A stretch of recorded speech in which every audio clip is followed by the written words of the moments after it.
तक हिंदुस्तान बन जाता इराक और सीरिया। 2047 तक भारत में होता इस्लामिक स्टेट का शासन। 2047 तक भारत में महिलाओं को नहीं होता कोई अधिकार। खुलेआम दी जाती कोड़े मारने और हाथ काटने की सजा। अदालतों में नहीं बल्कि सड़कों पर होता फैसला। अगर पीएफआई का प्लान 2047 सफल होता तो भारत में 2047 तक इस्लामिक देश बन जाता। मगर केंद्र सरकार ने पीएफआई के मंसूबों पर पानी फेर दिया और पीएफआई के साथ उससे जुड़ी हुई तमाम संगठनों पर भी बैन लगा दिया।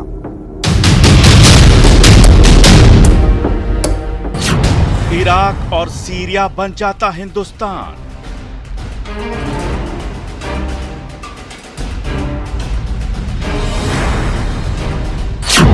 खुलेआम हाथ काट देने की मिलती सजा।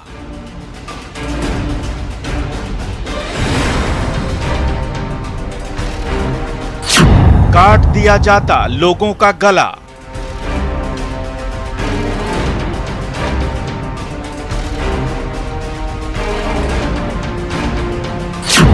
सड़कों पर खेली जाती खून की होली।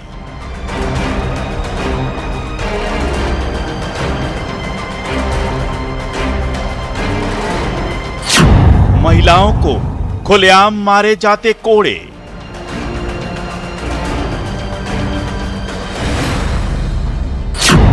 2047 तक इस्लामिक स्टेट बनाने का था प्लान।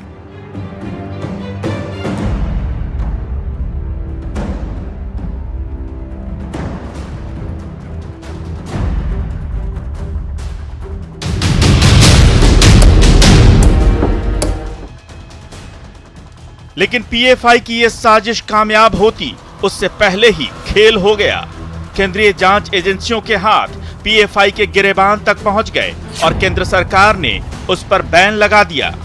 सोचिए, अगर पीएफआई की साजिश कामयाब हो जाती और उस पर लगाम नहीं लगाया जाता तो 2047 तक हमारा आपका हाल क्या होता। अगर पीएफआई पर बैन नहीं लगता तो कैसी होती हिंदुस्तान की सूरत। वैसी ही जैसी सीरिया और इराक में इस्लामिक स्टेट ने बना दिया था, वैसा ही हाल होता जैसा तालिबान ने अफगानिस्तान में कर रखा है। लेकिन पीएफआई का मिशन नाकाम हो गया। केंद्र सरकार ने पीएफआई को बैन कर दिया। 47 में गजबा हिंद करने की है, हिंदू मुस्लिम आपस में लड़ाने की है। जो गलीबल मुस्लिम बच्चे हैं उनको रेडिकलाइज करके टेररिस्ट बनाने का है। उनको आर्म्स ट्रेनिंग दी जाती है, उनसे जुलूस निकलवाया जाता है, उनको आईसिस और अलकायदा ज्वाइन कराया जाता है। बांग्लादेश और टर्की की टेरर आउटफिट में उनके साथ इनके लिंक हैं। और ऐसी ऑर्गेनाइजेशन को सिर्फ बैन ही नहीं करना चाहिए, इस देश से ख़त्म कर देना चाहिए। आज अगर बैन हुआ है और इसके अन्य छोटे मोटे जो संगठन जो इसका साथ दे रहे थे उनका भी प्रतिबंध किया जाना, इसका स्वागत किया जाता है। इनके धन कहां कहां से आए, अलावा जिन जिन स्रोत इनके पास पैसे आए हैं, इनका प्रमुख ये कहना है कि हवाला से और सदस्यता शुल्क से आते हैं। लेकिन सदस्यता शुल्क से सैकड़ों करोड़ नहीं आ सकते हैं। इसलिए ये पता लगाना चाहिए कि राष्ट्र विरोधी गतिविधियों में इनके पास इतनी बड़ी धनराशि कहां से आई। देश की सुरक्षा के लिए खतरनाक होते जा रहे पीएफआई पर केंद्रीय गृह मंत्रालय ने आधी रात को बैन करने का ऐलान किया। केंद्र सरकार ने पॉपुलर फ्रंट ऑफ इंडिया को प्रतिबंधित कर दिया है। सरकार ने पीएफआई को गैर कानूनी संगठन घोषित करते हुए 5 साल के लिए बैन किया है। सरकार ने अपने गजट नोटिफिकेशन में कहा है कि पीएफआई की विध्वंसक गतिविधियों को देखते हुए देश हित में उस पर बैन लगाया गया है। केंद्र सरकार ने अपने नोटिफिकेशन में पीएफआई और उसके सहयोगी संगठनों के गुनाह एक एक करके गिनाए हैं। सरकार ने यूएपीए यानी आतंकवाद निरोधी कानून के तहत पीएफआई पर यह बैन लगाया है। इसलिए तो खतरनाक नहीं होता तो बैन थोड़े न करना पड़ता। बैन किया गया है तो निश्चित रूप से कुछ न कुछ ऐसी राष्ट्र विरोधी गतिविधियों में शामिल होने का उनका प्रमाण होगा जो आने वाले समय में एनआईए स्वयं आप लोगों से साझा करेगी। नहीं, देखिए, देश विरोधी गतिविधियों का हिस्सा कोई भी होगा उसके खिलाफ कड़ी से कड़ी कार्रवाई होनी चाहिए। और जो देश विरोधी गतिविधियों का हिस्सा है उनको अगर ये नहीं जानकारी है कि यह माननीय नरेंद्र मोदी जी के नेतृत्व वाला नया भारत है, यहाँ देश के खिलाफ साजिश करोगे तो भी कुछ ले जाओगे, देश में हिंसा फैलाओगे तो भी रोके जाओगे।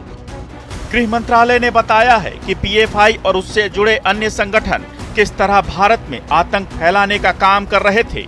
भारत सरकार ने इन संगठनों के 10 गुनाह भी गिनाए हैं। केंद्रीय गृह मंत्रालय ने बुधवार सुबह बैन की अधिसूचना जारी की।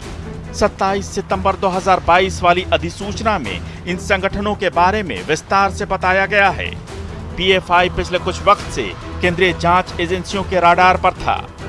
जांच एजेंसियां पिछले कई महीनों से उसके खिलाफ सबूत जुटा रही थी। ऑपरेशन ऑक्टोपस के तहत पिछले कुछ दिनों से देश भर के 16 राज्यों में पीएफआई के सभी ठिकानों पर छापे भी मारे जा रहे थे और जब पर्याप्त सबूत इकट्ठा हो गए तो केंद्र सरकार ने इस खतरनाक संगठन पर बैन लगाने का ऐलान कर दिया। न्यूज़ 18 के लिए ब्यूरो रिपोर्ट।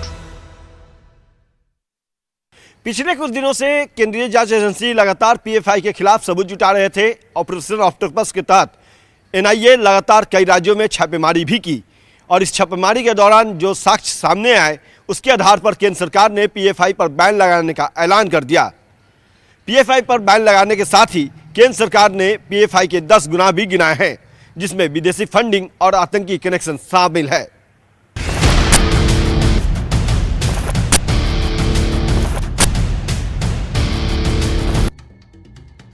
पीएफआई और इससे जुड़े संगठन देश में गैर कानूनी गतिविधियों को अंजाम दे रहे थे। ये गतिविधियां देश की एकता, अखंडता और सुरक्षा के लिए खतरा बनती जा रही थीं। यही नहीं, इनसे देश की शांति और धार्मिक सद्भाव को खतरा पैदा हो रहा था। ये संगठन कट्टरपंथ को बढ़ावा दे रहे थे और चुपके देश के एक तबके में ये भावना जगा रहे थे कि देश में असुरक्षा है। इसी को देखते हुए सरकार ने पीएफआई और उससे जुड़े 8 संगठनों पर बैन लगा दिया। ये संगठन हैं रिहैब इंडिया फाउंडेशन यानी कि RIF, campus front of India CFI, all India imam council AIIC, national confederation of human right organization NCHRO, national women's front, junior front, empower India foundation और रिहैब फाउंडेशन। इस प्रकार से हिजाब से लेकर अलग अलग मुद्दों पर वो सांप्रदायिकता फैलाने का भी काम कर रही थी।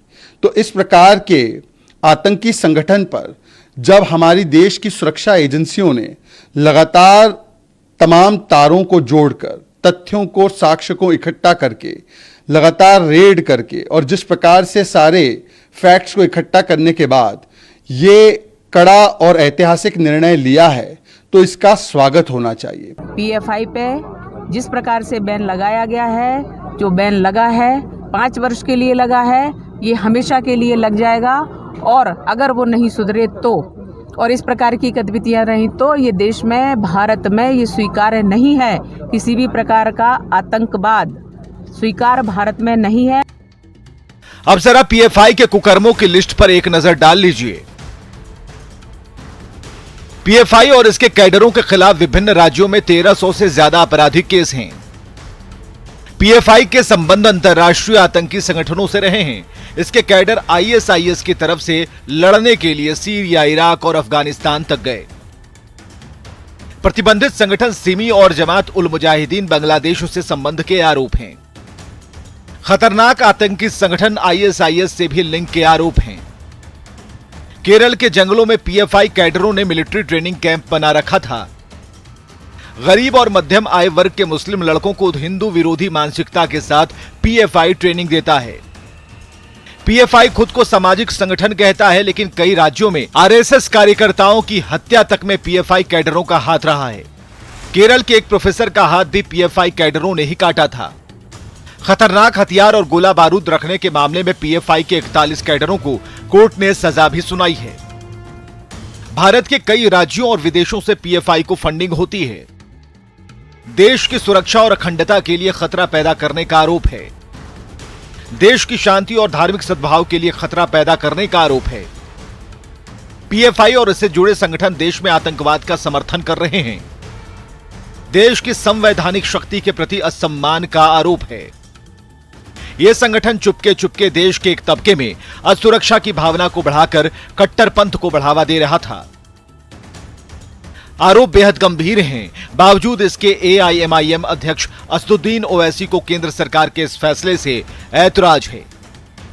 मिडिल विंग हो, सेंटर विंग हो, कोई विंग हो, जो भी रेडिकलाइजेशन और एक्सट्रीमिज्म की तरफ किसी को लेकर जाता है उसको अपोज करने की ज़रूरत है। और अगर आप ये कह रहे हैं कि रेडिकलाइजेशन सिर्फ एक तरफ हो रहा है, नहीं, रेडिकलाइजेशन हर तरफ हो रहा है। पीएफआई मामले के खुलासे होने के बाद जब इस मामले की जांच एनआईए और ईडी ने संयुक्त रूप से शुरू की तो उस दौरान शेख सदुल्ला नामक व्यक्ति भी जो है वो एनआईए के गिरफ्त में आया और उसने जो खुलासे किए एनआईए के सामने, उसके मुताबिक जो हिंदू संगठन या हिंदू समाज से आने वाले जो लोग हैं उनके खिलाफ मुस्लिम समुदाय के जो कट्टरपंथी युवा होते हैं उन्हें भड़काया जाता था और इसके लिए खास तौर पे जो कर्ज में दबे हुए जो युवक होते थे, मुस्लिम युवक, उन्हें प्रेरित किया जाता था और उन्हें मानव कह सकते हैं कि बम के तौर पे तैयार किया जाता था। गृह मंत्रालय के मुताबिक इस संगठन का ताल्लुक आतंकवादियों से है। केंद्रीय एजेंसियों ने पिछले कुछ दिनों में देश के कई राज्यों में पीएफआई के ठिकानों पर छापेमारी की। इस छापे में जांच एजेंसियों को पीएफआई के खिलाफ पुख्ता सबूत मिले और इसी आधार पर बैन लगाया गया। एक नजर डाल लीजिए पिछले दिनों रेड में पीएफआई के ठिकानों से क्या क्या मिला। सुरक्षा एजेंसियों की छापेमारी में उत्तर प्रदेश के बाराबंकी जिले में मोहम्मद नदीम नाम के आरोपी के घर से आईईडी विस्फोटक बनाने का पर्चा मिला। लखनऊ के खदरा से गिरफ्तार किए गए अहमद बेग नदवी के पास से विस्फोटक बनाने का शॉर्ट कोर्स मिला। इस पर्चे की शुरुआत में कुरान की आयतों का जिक्र था जो युद्ध के दौरान लड़ाकों के लिए प्रयोग हुई थीं।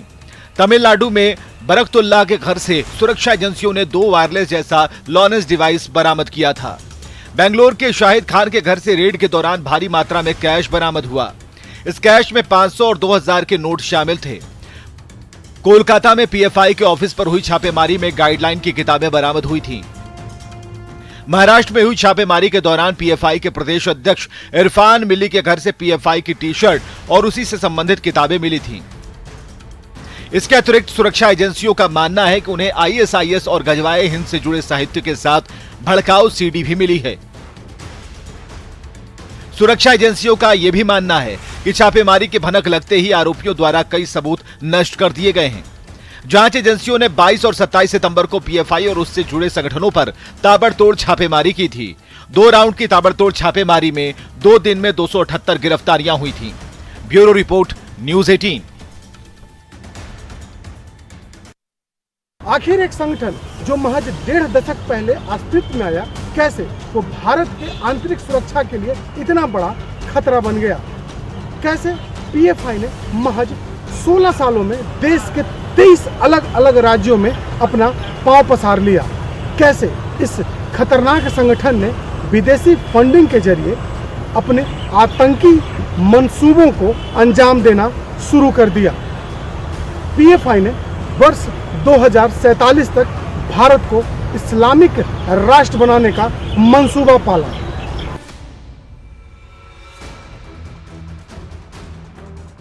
पीएफआई के खूनी खेल और काले कारनामों की फहरिस्त लंबी है। पीएफआई और उससे जुड़े संगठन देश के कई राज्यों में दंगा करवाने, हत्या, देश के खिलाफ साजिश रचने में लिप्त रहे हैं। सवाल है कि आखिर सिर्फ 1.5 दशक में ही पीएफआई इतना खतरनाक कैसे हो गया? आइए सबसे पहले बताते हैं पीएफआई है क्या। पॉपुलर फ्रंट ऑफ इंडिया यानी पीएफआई का गठन 17 फरवरी 2007 को हुआ था। यह संगठन दक्षिण भारत के 3 मुस्लिम संगठनों का विलय करके बना था। इनमें केरल का national democratic front, Karnataka forum for dignity और तमिलनाडु का मनीता नीति पसराई शामिल थे। पीएफआई का दावा है कि इस वक्त देश के 23 राज्यों में यह संगठन सक्रिय है। देश में स्टूडेंट्स इस्लामिक मूवमेंट यानी सिमी पर बैन लगने के बाद पीएफआई का विस्तार तेजी से हुआ। कर्नाटक और केरल जैसे दक्षिण भारतीय राज्यों में इस संगठन की मजबूत पकड़ है। इसकी कई शाखाएं भी हैं जो देश विरोधी साजिश में शामिल रही हैं। इस संगठन का असर आप इसी बात से समझ सकते हैं कि इसके सदस्यों ने जुलाई महीने में प्रधानमंत्री नरेंद्र मोदी के बिहार दौरे के दौरान हमले की साजिश रची थी, लेकिन जांच एजेंसियों की सतर्कता से साजिश का पर्दाफाश हो गया। प्रारंभिक कार्रवाई बिहार पुलिस के द्वारा की जाती है।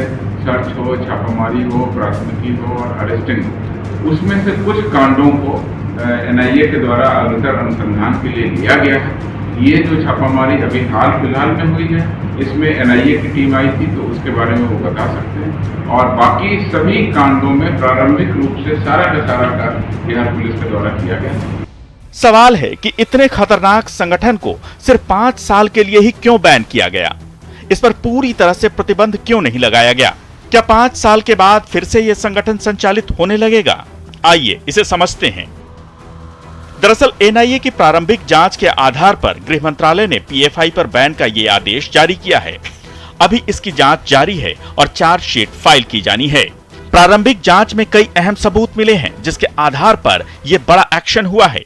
ऐसे में पूरी संभावना है कि आगे की चार्जशीट फाइल होने के बाद सरकार इन संगठनों पर हमेशा के लिए पाबंदी लगा सकती है, लेकिन उसके लिए पहले सबूत जुटाने होंगे।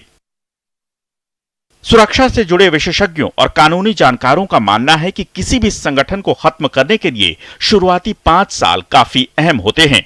इन 5 सालों में अगर कानूनी शिकंजा ठीक से कसा जाता है तो संगठन के सभी गलत लोगों का तार कट जाएगा और ये सरकार के साथ साथ सुरक्षा एजेंसियों के लिए भी बड़ी उपलब्धि होगी।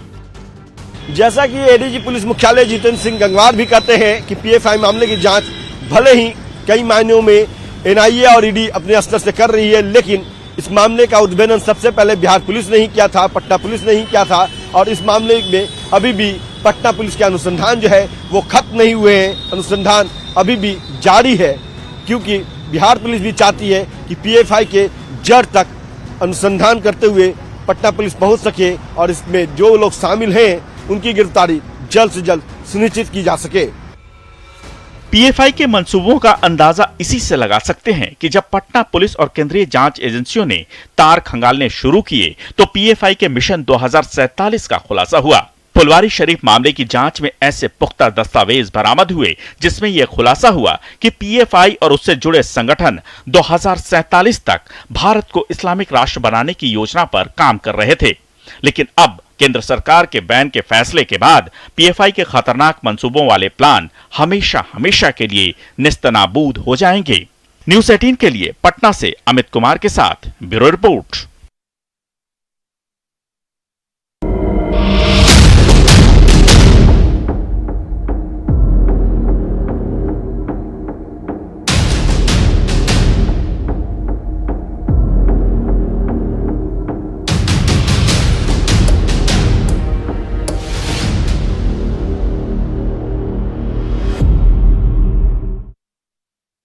हेडलाइंस